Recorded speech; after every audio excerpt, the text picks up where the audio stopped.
Good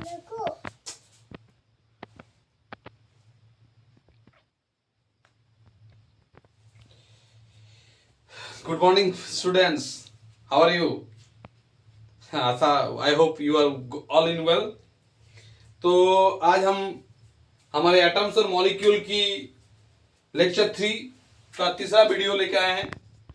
और पहला 2 video मैंने एटम्स और मॉलिक्यूल के ऊपर बनाया है। आज तीसरा वीडियो काफी इंपॉर्टेंट वीडियो है, जिसमें मैं बात करूंगा केमिकल प्रॉपर्टीज के बारे में और उन दो मॉलिक्यूल्स है कैसे आपस में जुड़े रहते हैं।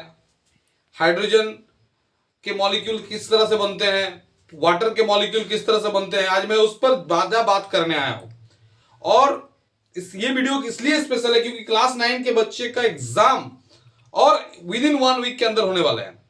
तो क्लास 9 के बच्चे आप लोग फुल्ली कंसंट्रेट करके वीडियो वॉच करो और लर्निंग करने का कैपेसिटी करो, बिकॉज ये वीडियो काफी इंपॉर्टेंट है और ये वीडियो में आप सीखोगे, क्योंकि ये वीडियो आपका जो है ना क्लास 10 के लिए एसिड साबित होने वाला है। क्लास 10 के वीडियो के लिए आपका एसिड साबित होने वाला है, क्योंकि जिसमें आप केमिकल बॉन्डिंग जैसे एक इंपॉर्टेंट टॉपिक को टच करेंगे। हम इसमें हम केमिकल बॉन्डिंग नाम का एक इंपॉर्टेंट टॉपिक को टच करेंगे। केमिकल बॉन्डिंग का हम एक इंपॉर्टेंट टॉपिक को टच करेंगे। इसमें हम केमिकल बॉन्डिंग के इंपॉर्टेंट टॉपिक को टच करेंगे। तो सबसे पहले हम अगर इस वीडियो में बात कर लेंगे बच्चों, अगर हम इस पर बात करेंगे क्या आज का हमारा मेन टॉपिक रहेगा, तो आज हम पढ़ेंगे केमिकल बॉन्डिंग के बारे में। हम आज केमिकल बॉन्डिंग की कुछ झलकियां देखेंगे, जिसमें तुमको दो एलिमेंट्स और दो या मॉलिक्यूल के जो कैसे फॉर्मेशन होता है, चाहे वो कंपाउंड्स के मॉलिक्यूल्स हो और चाहे वो एलिमेंट्स के मॉलिक्यूल्स हो, वो किस तरह से फॉर्मेशन करते हैं, उसी के बारे में आज हम लोग डिटेल में बात करने वाले हैं। इस पर डिटेल में चर्चा करेंगे, इस पर बात करेंगे, एग्जाम्पल भी करवाऊंगा, ज्यादा से ज्यादा एग्जाम्पल करवाऊंगा तुम लोगों को, ताकि तुम्हारे दिमाग में बात क्लियर हो जाए और टॉपिक को समझने में तुमको ज्यादा इजी हो। लेकिन एक चीज समझ लो, रिवीजन करना बहुत जरूरी है। मेरा वीडियो खाली देख लोगे और सोच लोगे सर कुछ करिश्मा कर देंगे, ऐसा होना नहीं है। वीडियो देखने के साथ साथ रिवीजन करना बहुत जरूरी है। चलो बात कर लेते हैं, ज्यादा टाइम नहीं लूंगा। तो जैसे हमारे पास H2 है, जैसे हमारे पास O2 है, जैसे हमारे पास एक कंपाउंड NaCl है, जैसे हमारे पास एक कंपाउंड NH3 है, तो इनकी मॉलिक्यूलर स्ट्रक्चर पर बात करेंगे। अगर इस वीडियो को तुमने अगर तुमको बनाना आता है तो आगे बढ़ जाओ, या सबसे पहले मेरा वीडियो जो मैंने वैलेंस सिखाया था, यूट्यूब पे जाओ Abhijeet sir, science with Abhijeet sir search करो और मेरा वैलेंस वाला वीडियो देख के आओ, क्योंकि तुमको यहाँ पर वैलेंस आना बहुत जरूरी है। जैसे हम बात करने जा रहे हैं कि H2 कैसे मॉलिक्यूल का फॉर्मेशन करता है। देखो सबसे पहले जो होता है केमिकल बॉन्डिंग होता है ना, जो इसमें हमारा जो बॉन्डिंग होता है, एक पहला तो ये आयोनिक बॉन्डिंग होता है, दूसरा हमारे पास होता है कोवैलेंट बॉन्ड, तीसरा जो बॉन्ड हमारे पास होता है वो होता है कोऑर्डिनेट बॉन्ड। ये 3 बॉन्ड का इस्तेमाल होता है कोई भी मॉलिक्यूल और मॉलिक्यूल हो या एलिमेंट के मॉलिक्यूल हो या कंपाउंड के मॉलिक्यूल हो बनाने में सहायता। तो पहला जैसे हम बात करेंगे H2 कैसे है, तो हम देखेंगे। देखो सबसे पहले तुमको आयोनिक बॉन्ड के बारे में जानना थोड़ा जरूरी है। आयोनिक बॉन्ड क्या होता है? तो आयोनिक बॉन्ड वो बॉन्ड होता है जिसमें एक एलिमेंट दूसरा एलिमेंट से बॉन्डिंग तब बनाता है जब वो कोई ना कोई इलेक्ट्रॉन को डोनेट करता है या दूसरा एलिमेंट उससे इलेक्ट्रॉन को एक्सेप्ट करता है। फॉर एग्जांपल सोडियम जो है ये इलेक्ट्रोपॉजिटिव एलिमेंट्स है, तो ये हमेशा क्या करेगा, ये एलिमेंट को डोनेट करेगा। या तो तुम ऐसे भी समझ सकते हो, जिस एलिमेंट्स का वैलेंसी +1 +2 और +3 रहेगा वो एलिमेंट हमेशा इलेक्ट्रॉन डोनेट करेगा, और जिस एलिमेंट का वैलेंसी -1 -2 और -3 है वो एलिमेंट हमेशा इलेक्ट्रोनेगेटिव नेचर का होगा और वो हमेशा इलेक्ट्रॉन को एक्सेप्ट करेगा। अब कैसे हुआ, क्यों हुआ, इसके लिए मैंने वीडियो बना के रखा है, यूट्यूब में जाके सर्च करो, भी सब मिल जाएगा। तो बात अभी के लिए इतने सर्च करो कि जिस एलिमेंट का वैलेंसी +1 +2 +3 होता है, they are electropositive elements, they can donate the elements, they can donate the electrons, and those elements whose valency is -1 -2 and -3, they can accept the electron, they are electronegative in nature। देखो अभी sodium की अगर बात करेंगे तो इसकी जो electronic configuration होती है वो होती है 281, पता है ना।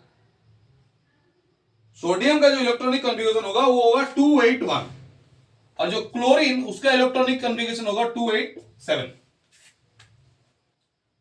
अब ये दोनों अगर आपस में कोई कंपाउंड का फॉर्मेशन करना चाहेगा तो कंडीशन क्या है कि पहले बताया कि जो सोडियम जिसकी वैलेंस इलेक्ट्रॉन है +1 +2 +3 वो इलेक्ट्रोपॉजिटिव नेचर का होगा, and it always donate the electron, it always donate the electron, and those element whose valency is -1 -2 and -3, it always accept the electrons, this is the find। तो यहां पर जैसे 281 है, sodium का इलेक्ट्रोनेगेटिव नेचर, तो sodium can lose 1 electron and chlorine can accept 1 electron, very simple. इसको और बढ़िया से समझना है तो ये समझो, सोडियम का आउटर मोस्ट 1 इलेक्ट्रॉन है और क्लोरीन के आउटर मोस्ट में 7 इलेक्ट्रॉन है, तो क्लोरीन क्या करेगा, सोडियम से 1 इलेक्ट्रॉन एक्सेप्ट करेगा।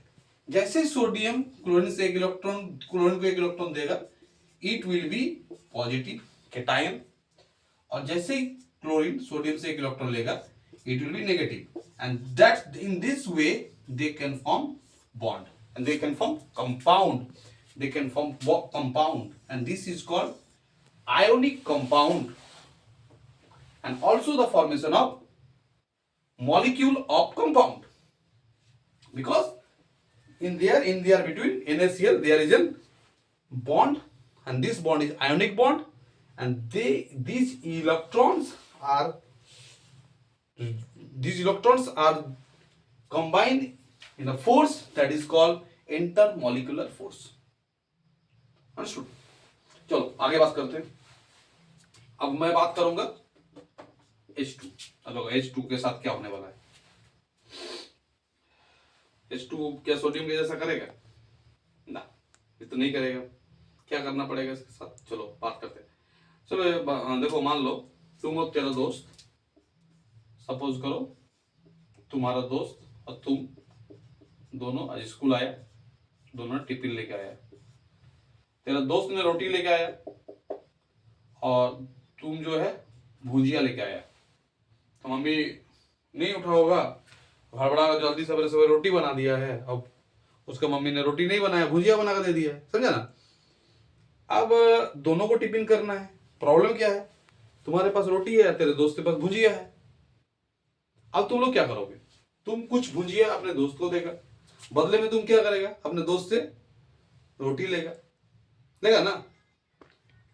तो इसमें तुमने क्या किया, इसमें तुमने पहला केस में तुम क्या किया, पहला केस में अगर तुम एग्जांपल देगा, तेरे पास रोटी भी था, तेरे पास भुजिया भी था, तुमने अपने दोस्त को, उसके पास कुछ नहीं था, तुमने दिया उसको रोटी भुजिया खाने के लिए, खा लिया।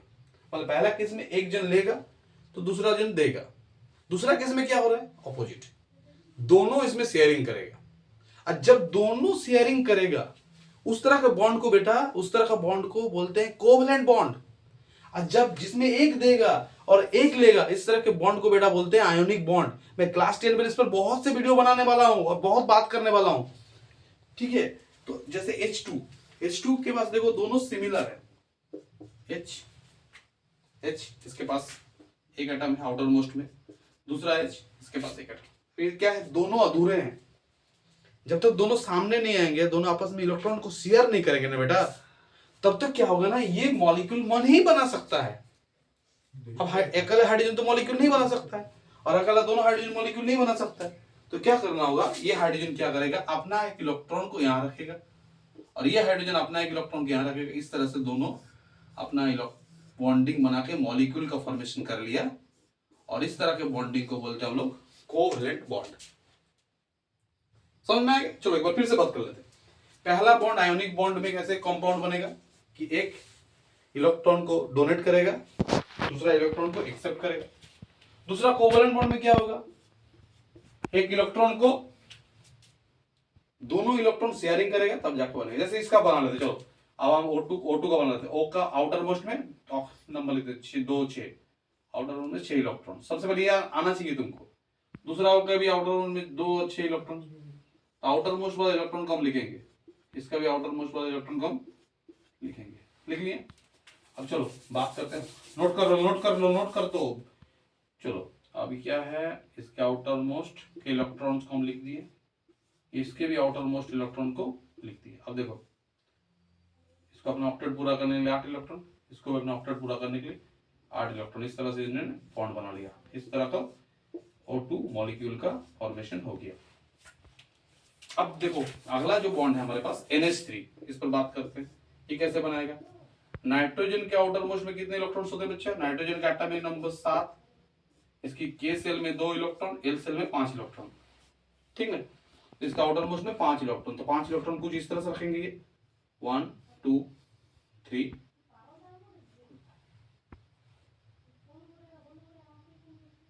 और हाइड्रोजन अपना एक इलेक्ट्रॉन इसको देगा। क्रॉस से दिखाना अगला इलेक्ट्रॉन को ताकि ज्यादा समझ में आए। तो ये इस तरह से, इस तरह से, इस तरह से। अब इस तरह से NH3 ने अपना बॉन्ड बना लिया। बॉन्ड लाइन से भी तुम दिखा सकते हो, दिस इज बॉन्ड लाइन, इससे तुम दिखा सकते हो। ठीक है, चलो अब तुम खुद से ट्राई करो H2O के बारे में, CO2 के बारे में, दोनों ट्राई करो।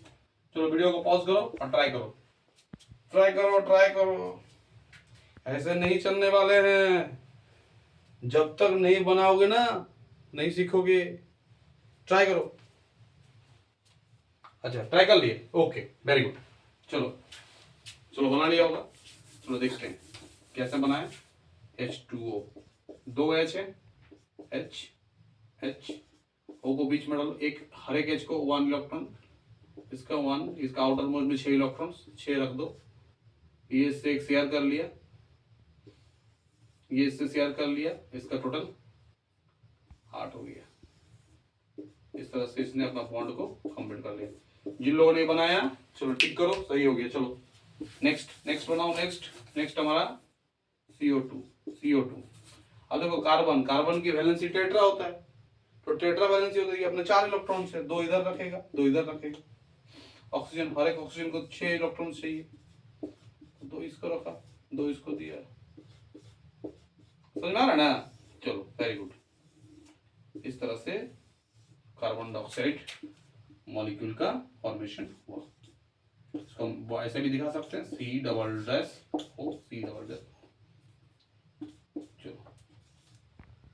चलो समझ में आ गया? तो इस तरह से कोई भी कंपाउंड मॉलिक्यूल का फॉर्मेशन करता है, चाहे वो आयनिक फॉर्म में करे, चाहे वो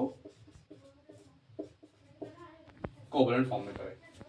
चलो नेक्स्ट वीडियो के लिए इंतजार करो। नेक्स्ट वीडियो में लाने जा रहा हूं बहुत जल्द, जिसमें हम बात करेंगे एटॉमिसिटी, मोल कॉन्सेप्ट के खास ढेर सारे इंपॉर्टेंट न्यूमेरिकल्स, और तुम्हारे परीक्षा से रिलेटेड न्यूमेरिकल्स होगा, और बेहतरीन कॉन्सेप्ट, बेहतरीन आइडिया के साथ मैं फिर से आ रहा हूं।